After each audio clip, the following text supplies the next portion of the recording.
verse, coming 6 times rehearsed. Don't freestyle much, but I write them like such. Word. Amongst the fiends Donovan controlled Siddiq by the Show. screens. I am What does it Donovan all Siddiq. mean? All this shit I And see. I am coming to you Human live beings from screaming vocal Big javelins. Easy in New Orleans, Louisiana. And it has been an experience. It has been a very, very educating time here. For those of you guys that don't know, I was born in a town called New Roads, Louisiana, which is 30 minutes from the capital of Baton Rouge. But my mom happens to live in Slidell, Louisiana. And Slidell is a town just outside of New Orleans. And it's named after a Confederate cabinet member, John Slidell. During the Civil War, you can read up about him, Wikipedia it, and you can check out the history of John Slidell. And this town is named after him, and my mom lives here. And, you know, I always used to get, when my friends would, when I was in the military, my friends would always ask me, knowing that my mom was in Slidell, if I was going home for the Mardi Gras, because everybody wants to go to the Mardi Gras and experience that at least one time. So, you know, and I've gone to the Mardi Gras several times in my career, and you know, I always tell people I was born in Louisiana, so I'm not really from here. 6 months after I was born, I was in 29 Palms, California with my family, my mom and my dad, as my dad was a United States Marine. And so I pretty much call myself a California kid. So that's pretty much what I am. But I would come back, you know, during the summers growing up, and it was just so nice here. One of the things I'll never miss is the humidity. Even though living in Okinawa, there's humidity out there, when you get away from it, it is just weird coming back because you feel so smothered here. Because Louisiana, in most of the South, Louisiana, parts of Texas, Alabama, Mississippi, you know, the Caribbean, it's all the same environment.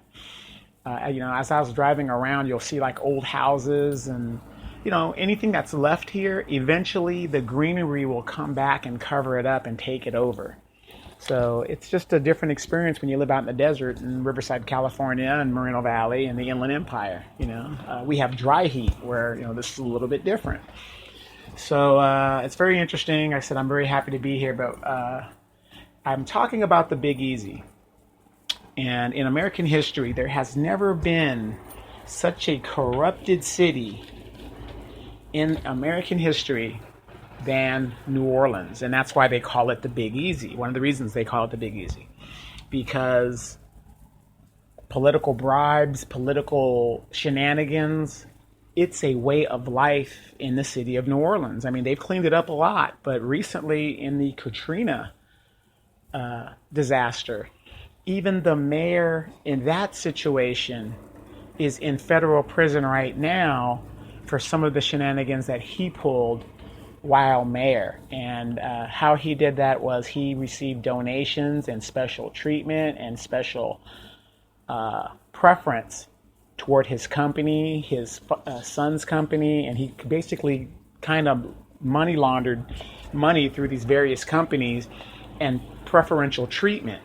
Now, I want to ask you guys, what does that sound like to you? For those of you guys that are Moreno Valleyans, why would a developer give a high school student, 22 years old, no life experience, $150,000 plus to become a council person in a special election, and supported and backed by 2 other council members who are also supported by that developer?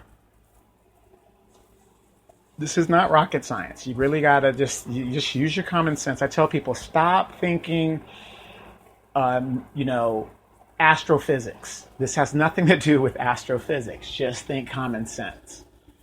And look at this person's voting record. You know, people say, well, Donovan, you're always complaining and all this other stuff. No, you know, number one, complaining is my right. And number two, if it looks bad and it doesn't benefit the community, of course, somebody's got to stand up. But what they try to do is they try to beat you into silence by threatening you and aligning you and slandering you in the public interest. But you know what? I don't worry about that, and that's why I am really disliked and whatever by the so-called Edoites. And Edoites is a term that I call for people who blindly follow a developer that has no record of achievement or doing anything in Moreno Valley in the 30 plus years he claims to have been there. Now, if you actually do live in Moreno Valley, please answer this question for me. Why wouldn't you have a problem with a person who controls the city and he doesn't even live there? It's bad enough 11 out of 12 department heads in the city staff do not live in Moreno Valley. So if you don't live in Moreno Valley, why would you even care? And I'll give you a better example. I don't live here in Slidell, Louisiana or New Orleans. So do I really care about the Ninth Ward in New Orleans? Do I really care about the poor people here? Do I really care about the job situation here? Do I really care about any of that? No, the only thing I really care about here in New Orleans is the good food. I care about what is my interest, and that's what people have got to start thinking about. Now, if you've been following the blogs and the different social media types, Evan Forcible Rape Morgan, and I mean, you will be surprised at how this guy trolls my pages and other pages. And I blocked him, and he hates the fact that I block him, but then he comes out with a fake profile to see what I'm saying about him. And if that doesn't work, he gets other people who I haven't blocked to tell him, or they might see something and say, oh, Donovan said this about you, whatever. Now, for those of you people listening that do not understand why I say Forcible Rape Morgan or Idiot Gutierrez or Criminal Baca, I just want you to think about this. This is not rocket science. If what I'm saying about them is not true, why aren't they suing me for slander? I am begging to be sued, begging for it. But the fact of the matter is they cannot sue because, number one, it's true. It is not slander if it's true.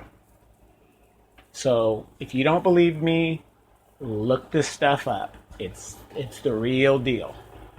But anyway, it's just amazing how you look at this city of New Orleans and you say, even as old as this city is, and it goes back hundreds of years, back to Andrew Jackson. This was a former French colony. As a matter of fact, the state of Louisiana is under the Napoleonic laws.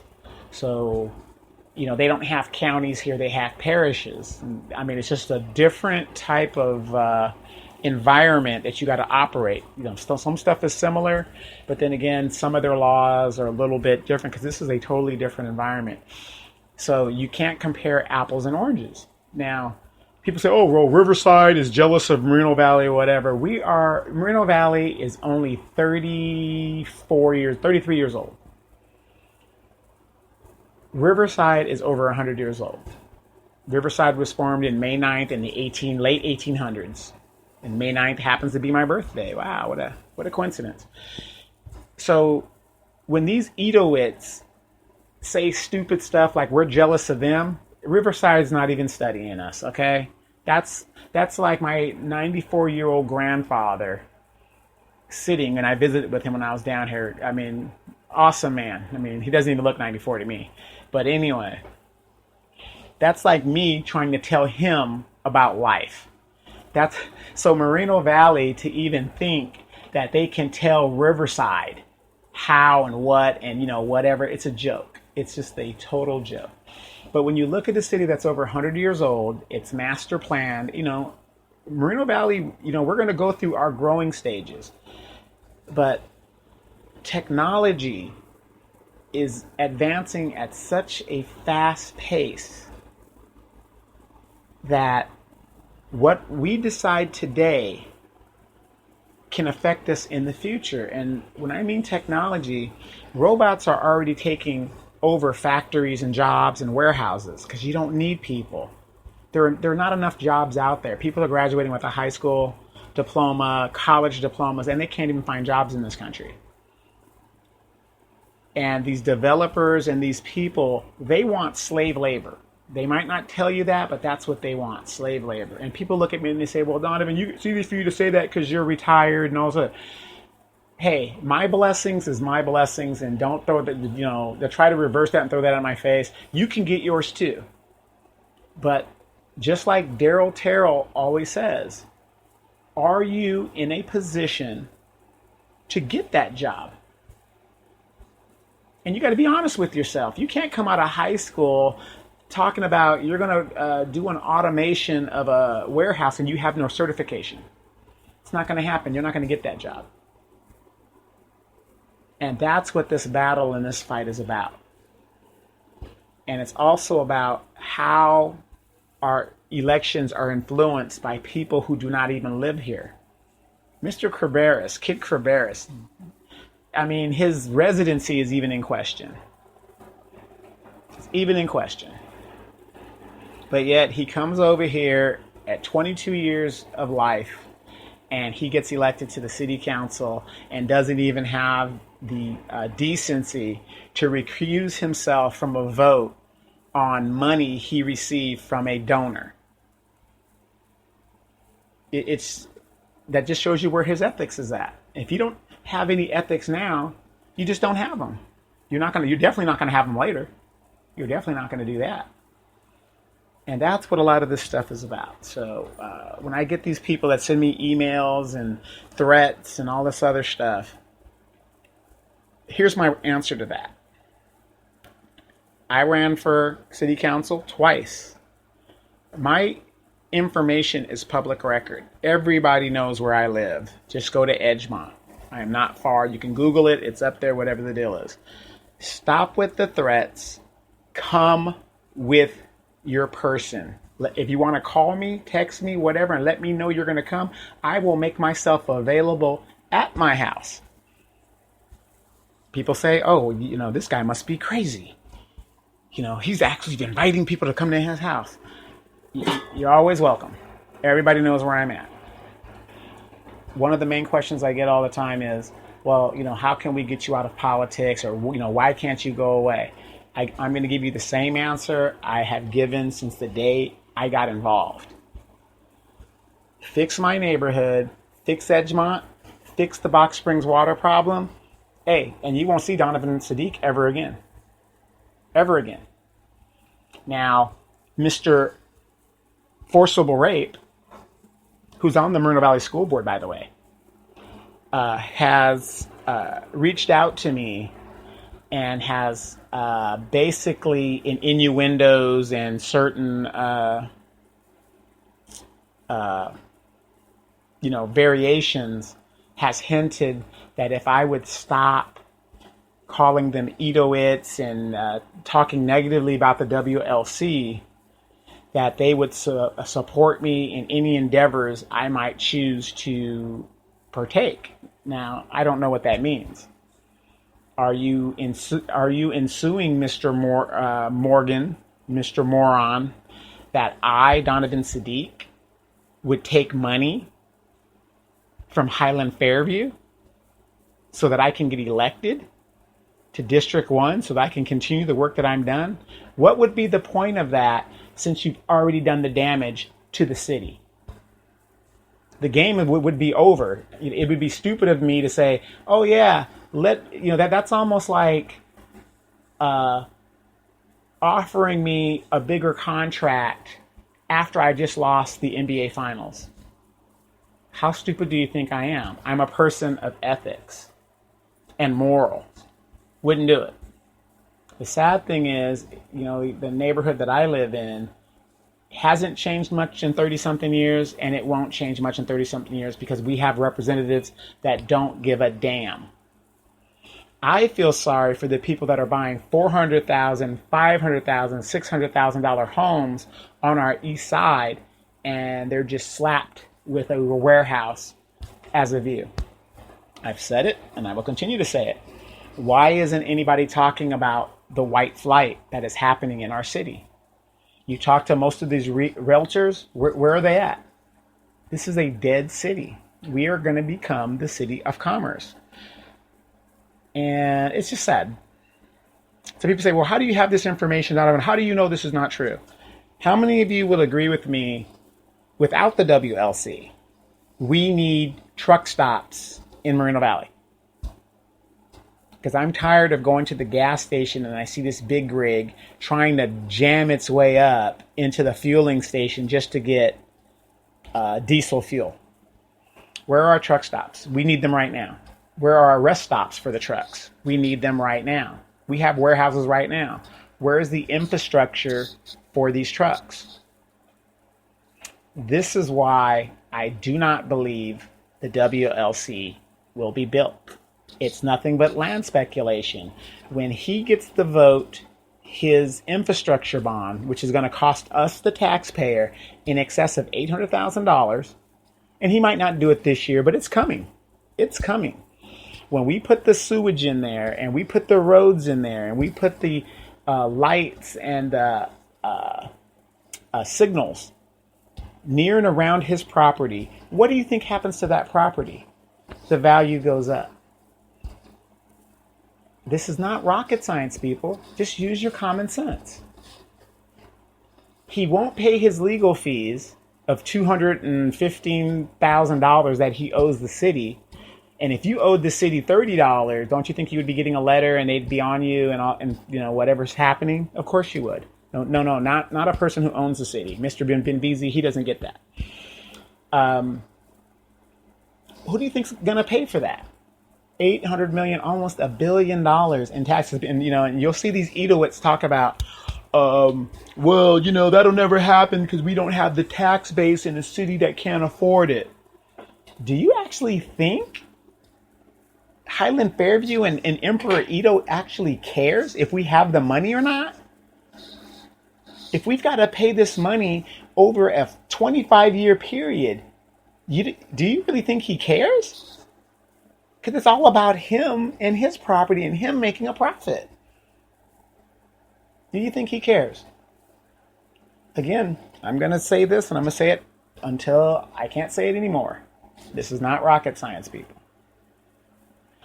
And to forcible rape Morgan, if he ever wants to come on my show, the Donovan Sadiq show, and, face these allegations and explain why I call him forcible rape Morgan, he's always willing to do that. He's always welcome. But of course, he won't do that. And again, people, if what I'm saying is not true, ask yourself, why isn't he suing me? Because it is true. It is true. And for those of you people that are, awakening, and here's another reason why he's going to different people also and asking people, the Pedons and all these other people, to start talking positive about the WLC, is because they know, as I know, people are waking up and we never went away. Usually in our elections, local elections, people, run and then it dies out. You don't hear nothing for a year. Then they can go back and do what they've been doing, and people aren't aware of what's going on because they're so stuck in the matrix. But as long as there are voices in the wilderness, that's a threat to power. And they have no way of shutting it down, especially when you can offer a person thousands of dollars and they just won't take it. They just won't take it. And this is why they are doing what they're doing. And they're trying to put people on the school board. They're trying to put people on the commissions. They're trying to put people on the council, so that when these properties and these issues run parallel to each other and eventually cross each other, he has a voting block that will not stop whatever it is he wants to get done. So, everybody, you got to think about that.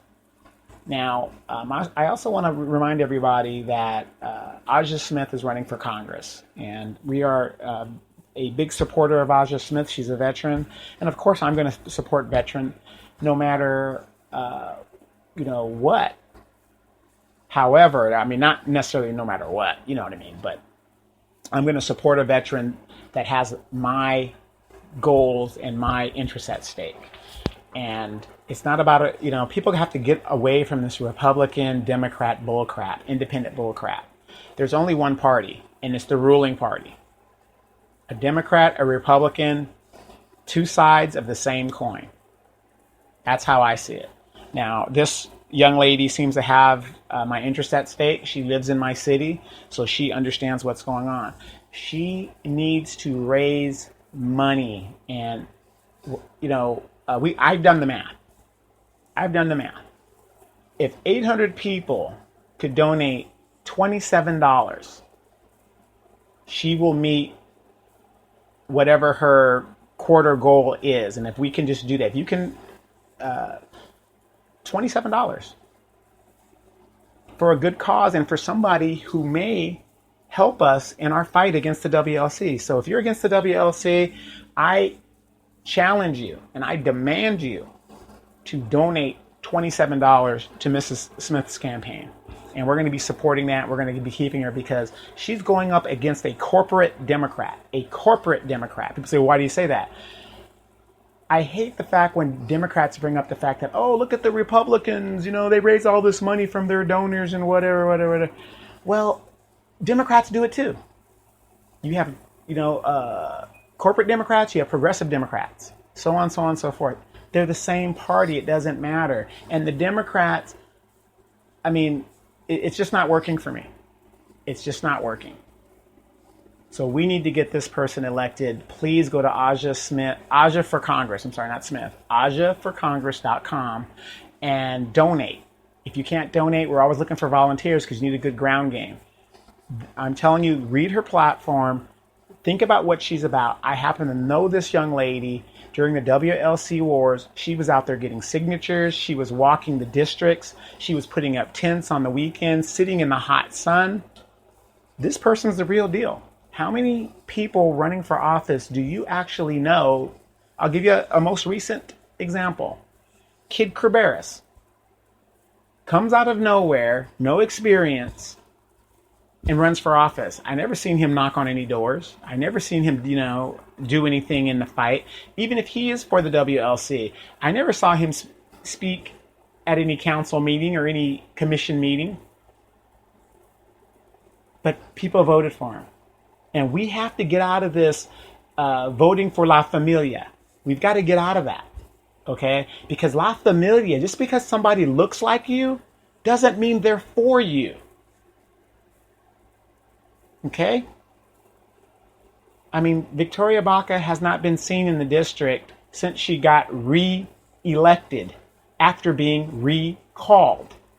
Now, after all the damage is done in this city, I'm still going to be here. But I guarantee you, Victoria's not going to be here, and all these people who have caused all this damage is not going to be here. We need to start looking at new leaders. I'm going to drop a name for District 1. I'm supporting, and I hope he runs, Jerry Mercado. Now, District 2, I'm not sure if Mr. Gaiba is going to run for re-election, but we need to look at that. District 4 is going to be up in 2 years. Hey, we got to find Shalinda Bernard. That's who I'm leaning for as of right now. We definitely can't have the same guy in there. But here's the sad thing. 18 months from now, the damage will have been done.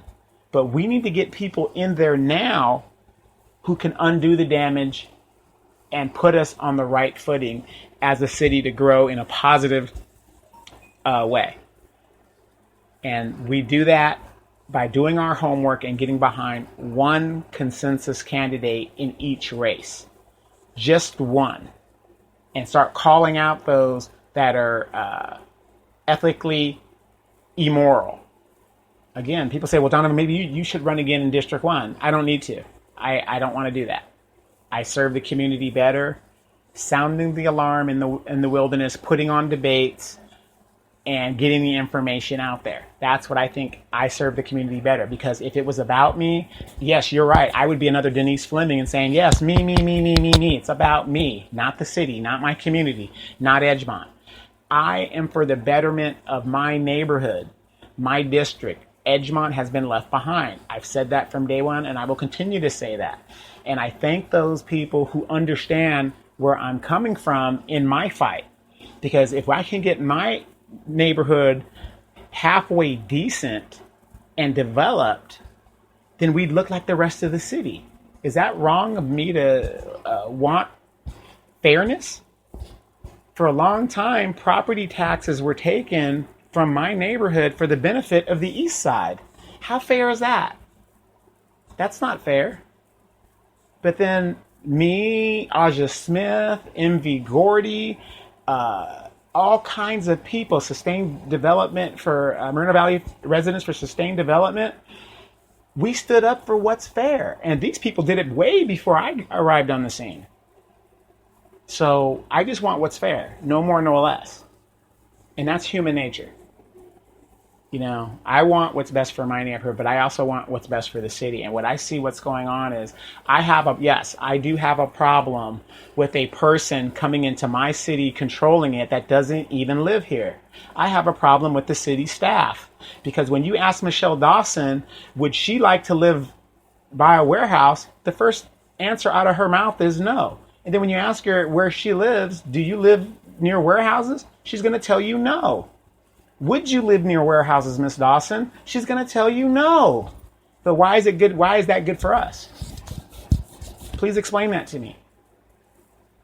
So anyway, if you care about the biggest employer in our city, March Air Reserve Base, then you need to vote for somebody who understands how March Air Reserve Base works, and it's a historical significance to the region.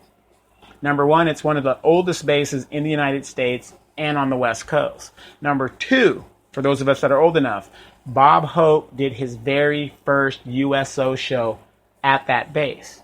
Number three, for us veterans, anybody that was ever anybody in the Air Force commanded at that base.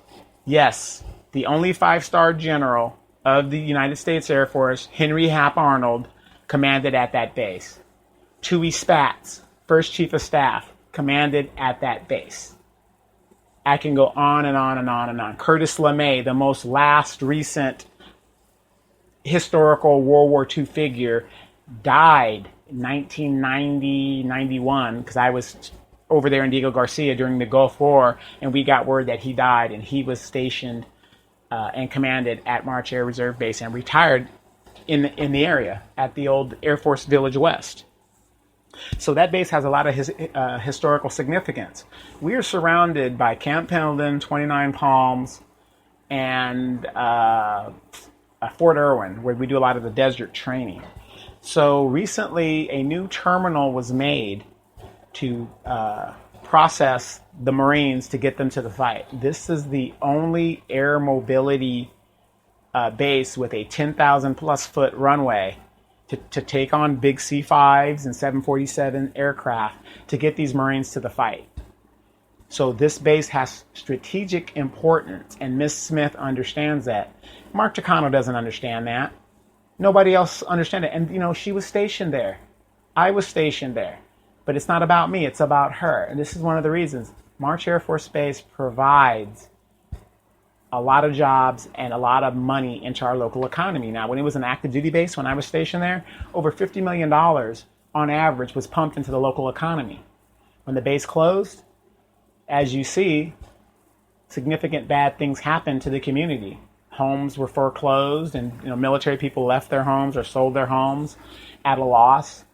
And that revenue that was going into the community was lost. So I believe they say locally, as a reserve base, we get about 11 to 18 million dollars annually that's pumped into our local economy, which still makes it the biggest employer in the area. And we need to keep that base. And then we also need somebody who understands logistics. Ms. Smith understands logistics. She understands what's going on. If we're going to make this WLC successful, you're going to need people who have life experience and basic knowledge, educated. Ms. Smith is educated and has a master's degree of how this thing is going to work, and bringing in the infrastructure to help do it. So we need to really, put our big boy pants on and get this thing going if it's really going to happen. Have you noticed that they don't really tell you how the WLC is going to come into fruition? They don't tell you what they're going to build, how they're going to, we're waiting for the lawsuits. But he doesn't want to pay his legal bills. Isn't that strange? But you can't even go to him and say, forget the legal challenges. How and what is your target date to start this, and how long would this phase take versus that phase versus this phase. They don't have a clue because I don't believe it's actually going to happen. So anyway, I'm in the Big Easy. Love the food out here, and everybody knows the reputation of Louisiana cooking, the jambalaya, the seafood. It is the best. I've been to Baltimore. They have some great seafood up there. I've been up to Maine. They have great seafood up there. We have some great seafood in California, but everybody acknowledges that Louisiana, bar none, has the best flavored seafood that you can ever go. Gumbo, jambalaya. I mean, these are just, magnifico. I mean, just it's unbelievable. And hopefully I'll gain about 7 pounds before I come back. And I'm going to personally test all these dishes out. But I have to give a shout out real quick. Nobody cooks better gumbo, crawfish boils, jambalaya, all that stuff than my mom. Now, I'm telling you, when we were growing up, she used to have her gumbo parties, and the place was packed, and she'd make it in a big old bowl or pot. It was a big old gumbo pot, and I can guarantee you nothing was left in that pot. And she didn't just throw in old stuff. Everything she threw in there was fresh. She threw in the crawfish from Louisiana, the crabs, you name it. I mean, it was fresh, because we used to take some of the crawfish and keep them as pets, and maybe a crab she'll let us keep as a pet, and we put it in our fish tank. So I'm telling you, if you want to do some good eating, come down to the South, check it out. It's a once-in-a-lifetime experience. You don't have to wait to Mardi Gras just to come down to the French Quarter, because it's a tourist area now. So yeah, you won't see the big parade, but the French Quarter still is a tourist area where you can still experience a lot of stuff and go on Bourbon Street. And I don't know if you've seen Cops, but don't do nothing too crazy. But if you're walking down there and a lot of tourists want to show their boobs and for beads and stuff like that, just keep it. When in Rome, do as the Romans. That's all I can say. So we got a lot to think about. I'm on assignment. I'm going to be back. And, we got to stay hope. Please check out Daryl Terrell's page, Daryl Terrell Times on Facebook. Loving the skin I'm in. Great show. We're going to be doing that one as well. Check out Pastor Don's show. Of course, check out the Hot Seat Radio Show. It has an app, Google and Apple store. You can download it. You don't have to look for it. Pastor Don's Reflections, same thing there. There's a Google app and there's a Apple store. You can download it. Don't have to check it out. Can't wait to get back home. This humidity is killing me, but I am enjoying the time that I'm having here. This has been the Donovan Sadiq Show. Hey, I thank you guys for listening. Pass the word. Check me out on Facebook. Check me out on Google Plus, and check me out on Twitter. I am Donovan Sadiq, the Inland Empire Informer. We're going to see you guys again next week. God takes care of old folks and fools, while the devil takes care of making all the rules. Folks don't even own themselves, paying mental rent to corporate presidents. 1 out of 1 million residents be a dissident who ain't kissing it. The politics of chains and whips got the sick missing chips and all the championships. What's love got to do with what you got? Don't let them